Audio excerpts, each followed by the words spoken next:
शीघ्र आसुथिबा प्रभु जीशुख्रीष्टଙ୍କ पवित्र और बहुमूल्य नाम रे पुनर्बार निर्मल खरा यूट्यूब चैनल रे आपण समस्तंकु स्वागत करे। प्रिय प्रभुंक लोक माने प्रतिदिन परमेश्वर आमान को तांको वाक्य माध्यम रे आमान सहित कथावार्ता होउचंती। सेतिमाय मु परमेश्वर को धन्यवाद दिए। आ प्रतिदिन परि आज मध्य गोटे गुरुत्व प्रसंग उपरे आपण मानक सहित कथावार्ता हेबा पई स्वर्गर परमेश्वर मते करिथिबा अनुग्रह निमंते देइथिबा अनुग्रह निमंते मु परमेश्वर को हृदय सहित धन्यवाद दिए। आज जो प्रसंग रे आम माने कथावार्ता हेबा प्रसंगटी ए प्रकार अटे, स्वप्न कौन और काहींकी आसे ए विषय रे आमे अल्प समय धरी कथावार्ता हेबा। स्वप्न समस्त को आसे नहीं, यह मेडिकल साइंस कहे। आउ स्वप्न जो समय रे आसे आम मान को जीवन रे स्वप्न कौन आउ काहींकी आसे ए विषय रे आमाने बाइबल रु आमाने देखिबा। बाइबल ए विषय रे आमान को कौन कहे आउ बाइबल जहा कहे ताहा संपूर्ण ठीक थाए।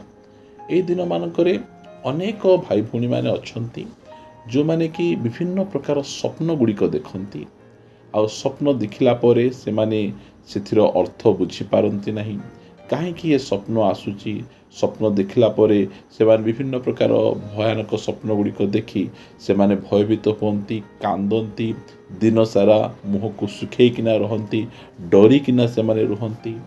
मात्र आज परमेश्वर वाक्य आमे अल्प समय आमे आलोचना करिबा जे स्वप्न कौन आउ से काहींकी आसे। प्रथम विषय आमे देखिबा आईब पुस्तक 33 अध्याय। आईब पुस्तक 33 अध्याय 15 पदरु पढ़िबा। स्वप्न रे रात्रिकालीन दर्शन रे मनुष्य माने घोर निद्रा रे मग्न हेबा बेले शय्यारे घुमैबा बेले से मनुष्य मानकर कर्ण मुक्त करंती। प्रिय माने स्वप्न गोटे भाषा अटे, गोटे लैंग्वेज अटे, जो भाषा माध्यम रे परमेश्वर आमान सहित कथावार्ता हेबा पाई चाहती। यह आमे बुझी रखिबा।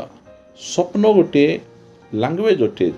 परमेश्वर स्वप्न माध्यम रे आमान सहित कथावार्ता हेबा पाई चाहती। बाइबल सारा जदि आमे देखिबा ताहले परमेश्वर विभिन्न समय रे तांको लोकमानक सहित से स्वप्न माध्यम रे से कथावार्ता हेचंती।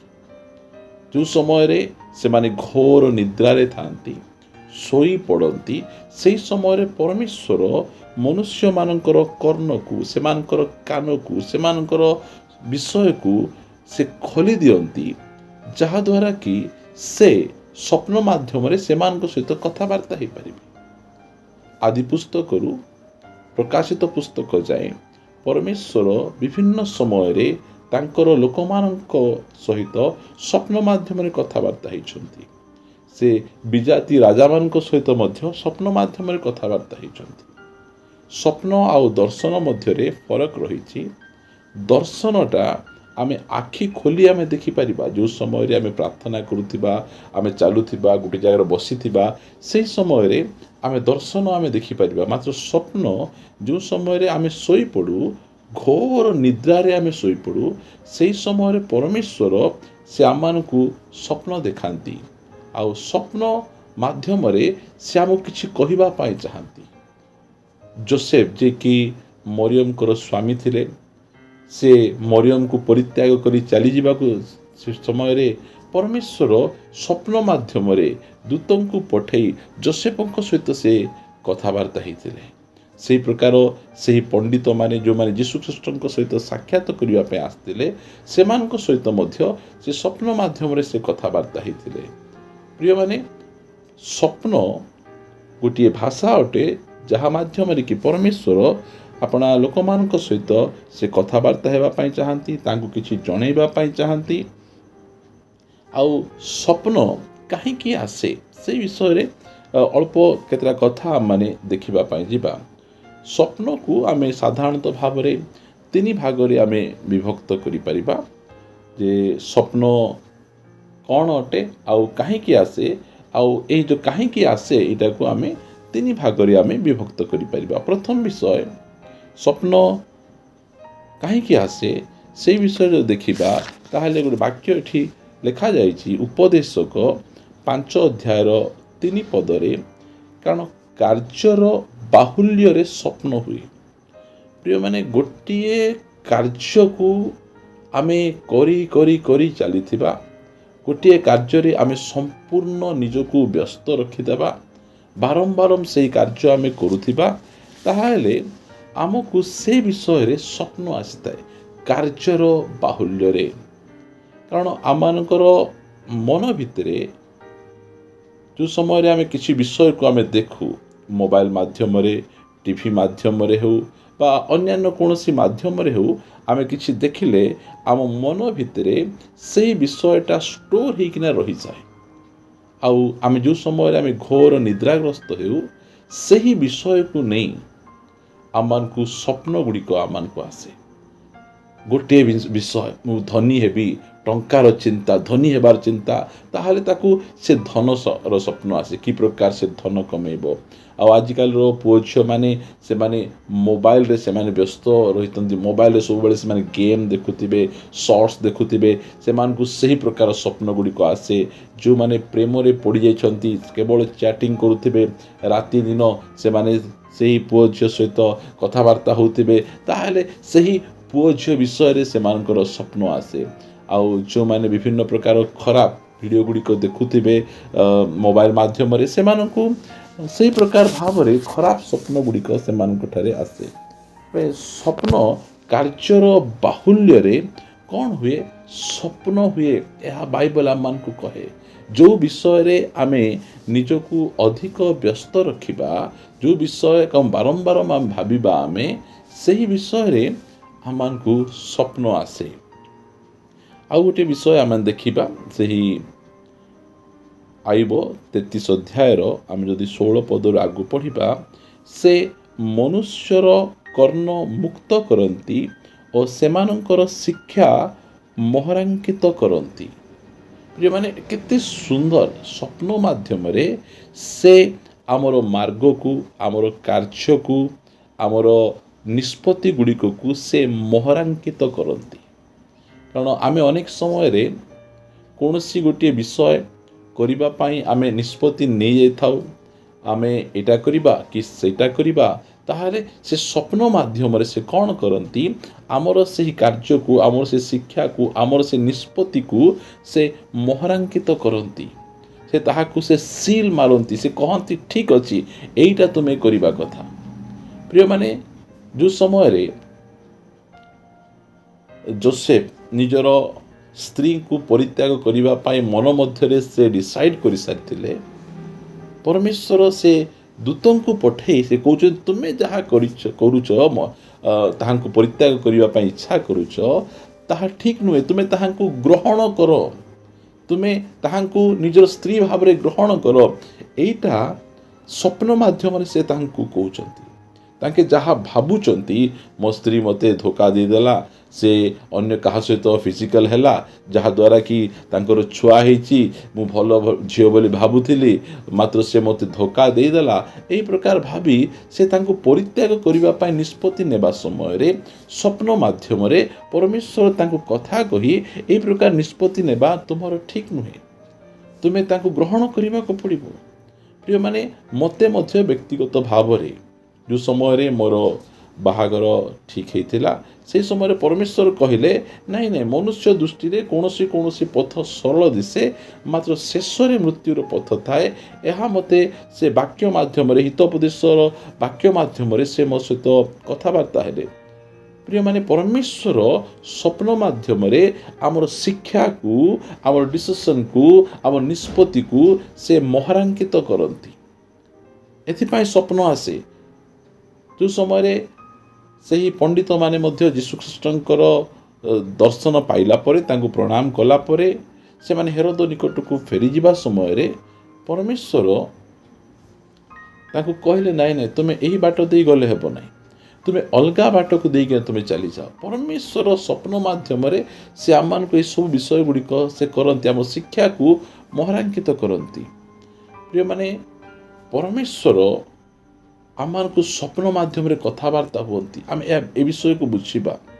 ଯେଉଁ ସମୟରେ ଯୋସେଫ ଯୁବା ଅବସ୍ଥାରେ ଥିଲେ, 17 ବର୍ଷ ବୟସ ହୋଇଥିଲା, ସେହି ସମୟରେ ପରମେଶ୍ୱର ତାଙ୍କୁ ସ୍ୱପ୍ନ ଦେଖେଇଲେ। ସ୍ୱପ୍ନ ଦେଖେଇ ସେ କହୁଛନ୍ତି ଯେ ତୁମେ ଦିନେ ବଡ଼ ହେବ, ଉଚ୍ଚକୁ ଯିବ। ଯେଉଁ ସମୟରେ ଆମମାନଙ୍କର ମ୍ୟାରେଜ୍ ସମୟ ଆସେ, ଆମେ କିଛି ନିଷ୍ପତ୍ତି ଆମେ ନେବା ବା ପ୍ରଭୁଙ୍କର ସେବାରେ ବାହାରିବା ବା କିଛି ବଡ଼ କାମ କରିବା, ଯଦି ଗୋଟିଏ ସ୍ୱପ୍ନ ଆମର ଆସେ, ଏହାକୁ ତୁମେ ବାହା ହେବ, ଏହି ପ୍ରକାର କିଛି ସ୍ୱପ୍ନ ଆସେ, ତାହେଲେ ଆମେ କ'ଣ କରିବାର ଅଛି?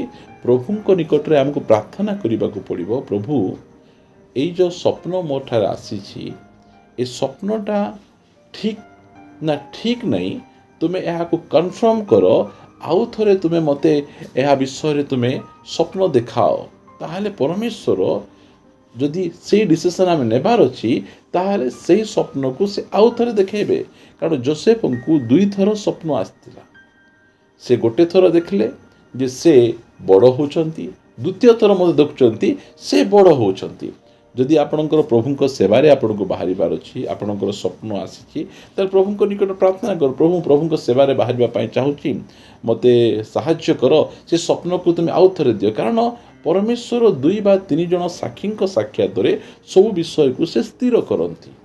ଯଦି ଆପଣ କାହାକୁ ବାହା ହେବାର ଅଛି, ଆପଣ ଯଦି ସେ ସ୍ୱପ୍ନ ଦେଖିଛନ୍ତି ସେ ପୁଅ ବା ଝିଅ ବିଷୟରେ, ପରମେଶ୍ୱରଙ୍କୁ ଆଉ ଥରେ କୁହନ୍ତୁ, ପ୍ରଭୁ ମୋତେ ଆଉ ଥରେ ତୁମେ ସ୍ୱପ୍ନ ଦିଅ, ମୁଁ ଯେ ପ୍ରକାର ତାହାକୁ ମୁଁ ଠିକ୍ ଭାବରେ ନିଷ୍ପତ୍ତି ନେଇପାରିବି। ଏହି ପ୍ରକାର ଭାବରେ ପରମେଶ୍ୱର ସ୍ୱପ୍ନ ମାଧ୍ୟମରେ ସେ କଥାବାର୍ତ୍ତା ହୁଅନ୍ତି।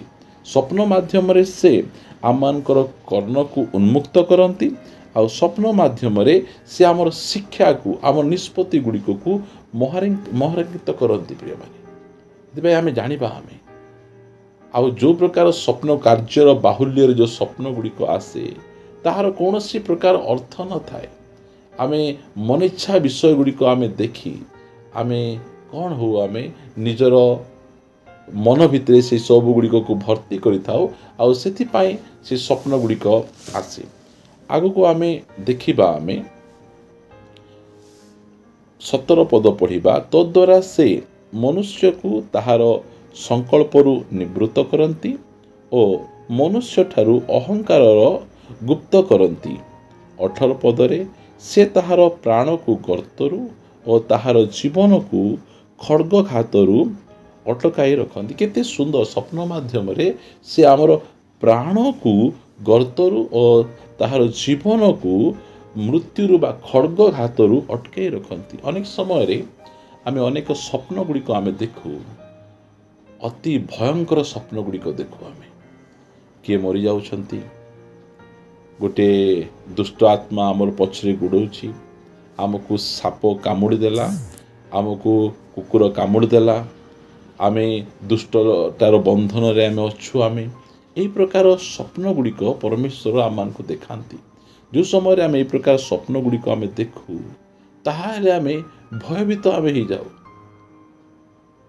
ଆମକୁ ବହୁତ ଡର ଲାଗେ, ଆମେ କ'ଣ କରିବା ଆମେ ଜାଣିପାରୁନାହୁଁ। ଦିନସାରା ଆମେ ବହୁତ ଭୟ ଭିତରେ ଆମେ ରହୁ। ଅନେକ ଜଣକୁ ସେହି ପ୍ରକାର ସ୍ୱପ୍ନ ଗୁଡ଼ିକ ଆସେ। ଆଉ ଯେଉଁ ସମୟରେ ଆମମାନଙ୍କୁ ସେହି ପ୍ରକାର ସ୍ୱପ୍ନ ଗୁଡ଼ିକ ଆସେ, ଆମେ କ'ଣ କରିବା? ଆମେ ପ୍ରାର୍ଥନା କରିବା। କାରଣ ଆସନ୍ତା ସମୟମାନଙ୍କରେ ଆମ ଜୀବନରେ ଯେଉଁ ସବୁ ବିଷୟ ଗୁଡ଼ିକ ଘଟିବା ପାଇଁ ଯାଉଛି, ପରମେଶ୍ୱର ସେହି ସବୁ ବିଷୟ ଗୁଡ଼ିକ ସେ ଆମମାନଙ୍କୁ ଦେଖାଉଛନ୍ତି। ଯେଉଁ ସମୟରେ ଦାନିଏଲକୁ ମଧ୍ୟ ସ୍ୱପ୍ନ ଆସିଲା, ସେହି ସମୟରେ ଦାନିଏଲ ମଧ୍ୟ ଭୟଭୀତ ହୋଇଗଲେ, ଡରିଗଲେ। କାରଣ ଭବିଷ୍ୟତ ବିଷୟ ଗୁଡ଼ିକ ପରମେଶ୍ୱର ଦାନିଏଲକୁ ସେ ଦେଖାଉଥିଲେ। ଯେଉଁ ସମୟରେ ଆପଣଙ୍କ ଜୀବନରେ ସେ ପ୍ରକାର ସ୍ୱପ୍ନ ଗୁଡ଼ିକ ଆସେ, ଦୁଷ୍ଟ ଆତ୍ମା ଆପଣଙ୍କ ପଛରେ ଆସୁଛି, ସାପ ଆପଣଙ୍କୁ କାମୁଡ଼ି ଦେଉଛି, ଶୈତାନ ଆପଣଙ୍କୁ କଷ୍ଟ ଦେଉଛି, ଆପଣଙ୍କୁ ଆଉ ପ୍ରାର୍ଥନା କରିବା ପାଇଁ ଯିବାକୁ ଦେଉନାହିଁ, ସେହି ସମୟରେ ଆମେ ଯଦି ପ୍ରାର୍ଥନାରେ ସମୟ ବିତାଇବା, ପ୍ରାର୍ଥନା ଦ୍ୱାରା ଯେଉଁ ବିଷୟ ଗୁଡ଼ିକ ଆମ ଜୀବନରେ ଆସନ୍ତା ଦିନମାନଙ୍କରେ ହେବା ପାଇଁ ଯାଉଛି, ସେହି ଦୁଷ୍ଟ ଆତ୍ମାର କାର୍ଯ୍ୟ ଗୁଡ଼ିକ, ତା'ର ଶକ୍ତି ଗୁଡ଼ିକକୁ ଆମ ଜୀବନରୁ ଆମେ ନଷ୍ଟ କରିବାର ଆବଶ୍ୟକ ରହିଛି। ଯଦି ଆମେ ପ୍ରାର୍ଥନା ଆମେ କରିବୁ ନାହିଁ, ତାହେଲେ ଆସନ୍ତା ଦିନମାନଙ୍କରେ ସେହି ଦୁଷ୍ଟ ଆତ୍ମାର ଶକ୍ତି ଗୁଡ଼ିକ ଆମ ଜୀବନରେ କାମ କରି ଆମକୁ କ'ଣ କରିବ? ଆମର ପ୍ରାଣକୁ ଗର୍ତ୍ତକୁ ନେଇଯିବ, ତାହାର ଜୀବନକୁ ଖଡ଼୍ଗାଘାତରେ ସେ ଆଘାତ କରିବ। ସେଥିପାଇଁ ପରମେଶ୍ୱର ଆମକୁ ସ୍ୱପ୍ନ ଦେଖାନ୍ତି। ସ୍ୱପ୍ନ ଗୋଟିଏ ଭାଷା ଅଟେ ଯାହା ମାଧ୍ୟମରେ ପରମେଶ୍ୱର ଆମମାନଙ୍କ ସହିତ ସେ କଥାବାର୍ତ୍ତା ହୁଅନ୍ତି। କାର୍ଯ୍ୟର ବାହୁଲ୍ୟରେ ସ୍ୱପ୍ନ ଆସେ, ଆମର ନିଷ୍ପତ୍ତିକୁ ସେ ମହାରାଙ୍କିତ କରନ୍ତି ଓ ଆମର ଜୀବନକୁ ସେ ଗର୍ତ୍ତରୁ ଆଉ ଖଡ଼ଗରୁ ବଞ୍ଚାଇବା ନିମନ୍ତେ ସେ ସ୍ୱପ୍ନ ଗୁଡ଼ିକ ସେ ଆମମାନଙ୍କୁ ଦିଅନ୍ତି। ପ୍ରିୟମାନେ, ଆମମାନଙ୍କ ପରମେଶ୍ୱର ବିଭିନ୍ନ ମାଧ୍ୟମରେ ସେ କଥା କହିବା ପରମେଶ୍ୱର ସେ ସ୍ୱପ୍ନ ମାଧ୍ୟମରେ ମଧ୍ୟ ଆମମାନଙ୍କ ସହିତ ସେ କଥାବାର୍ତ୍ତା ହୁଅନ୍ତି। ଆସନ୍ତୁ ଆମମାନେ ପଦେ ପ୍ରାର୍ଥନା କରି ପ୍ରଭୁଙ୍କୁ ଆମେ ଧନ୍ୟବାଦ ଦେବା। ପବିତ୍ର ସ୍ୱର୍ଗୀୟ ପିତା, ମୁଁ ତୁମକୁ ହୃଦୟ ସହିତ ଧନ୍ୟବାଦ ଦିଏ। ସ୍ୱପ୍ନ ବିଷୟରେ ଅଳ୍ପ ସମୟ ଧରି ତୁମେ ଆମମାନଙ୍କ ସହିତ କଥାବାର୍ତ୍ତା ହେଇଛ। ଆମେ ପ୍ରାର୍ଥନା କରୁଛୁ ପ୍ରଭୁ ତୁମ ନିକଟରେ, ଯେଉଁମାନେ ବିଭିନ୍ନ ପ୍ରକାର ମନ୍ଦ ସ୍ୱପ୍ନ ଦ୍ୱାରା ଭୟଭୀତ କଷ୍ଟରେ ଅଛନ୍ତି, ଆଉ ସେମାନଙ୍କର ସେ ଭୟକୁ ଆମେ ଯୀଶୁଙ୍କ ନାମରେ ଦୂର କରୁଛୁ। ସେମାନଙ୍କ ଜୀବନରେ ଦୁଷ୍ଟାତ୍ମାର ସବୁ ପ୍ରକାର ଆକ୍ରମଣ, ଶୈତାନ ସବୁ ପ୍ରକାର ଆକ୍ରମଣକୁ ଯୀଶୁଙ୍କ ନାମରେ ଆମେ ନଷ୍ଟ କରୁଛୁ। ଯେଉଁମାନେ ଠିକ୍ ନିଷ୍ପତ୍ତି ନେଇପାରୁନାହାନ୍ତି, ପ୍ରଭୁ ତୁମେ ସେମାନଙ୍କୁ ନିଷ୍ପତ୍ତି ନେବା ପାଇଁ ତୁମେ ସ୍ୱପ୍ନ ମାଧ୍ୟମରେ ତୁମେ କଥାବାର୍ତ୍ତା କର। ପ୍ରଭୁ ଆମର କର୍ଣ୍ଣଗୁଡ଼ିକକୁ ତୁମେ ଉନ୍ମୁକ୍ତ କର, ଏହା ମୁଁ ପ୍ରାର୍ଥନା କରୁଛି। ପ୍ରଭୁ ଆମ ପ୍ରାର୍ଥନା ଶୁଣିଛ, ଧନ୍ୟବାଦ ଦେଇ ପ୍ରାର୍ଥନା ପ୍ରିୟ ପ୍ରଭୁ ଯୀଶୁଙ୍କ ନାମରେ ମାଗୁଅଛି, ଆମେନ୍ ଆମେନ୍। ପ୍ରେଜ୍ ଦ ଲର୍ଡ। ପ୍ରଭୁ ସମସ୍ତଙ୍କୁ ପ୍ରଚୁର ଭାବେ ଆଶୀର୍ବାଦ କରନ୍ତୁ। ଯଦି ଭିଡ଼ିଓଟା ଭଲ ଲାଗିଛି ତାହେଲେ ଆପଣମାନେ ଅନ୍ୟମାନଙ୍କୁ ମଧ୍ୟ ସେୟାର କରିପାରିବେ, ଯାହାଦ୍ୱାରା କି ଅନ୍ୟମାନେ ମଧ୍ୟ ଏହି ମେସେଜ୍ ଦ୍ୱାରା ସେମାନେ ଉପକୃତ ହୋଇପାରିବେ। ପ୍ରଭୁ ଆପଣ ସମସ୍ତଙ୍କୁ ପ୍ରଚୁର ଭାବେ ଆଶୀର୍ବାଦ କରନ୍ତୁ, ଆମେନ୍। ଗଡ୍ ବ୍ଲେସ୍ ୟୁ।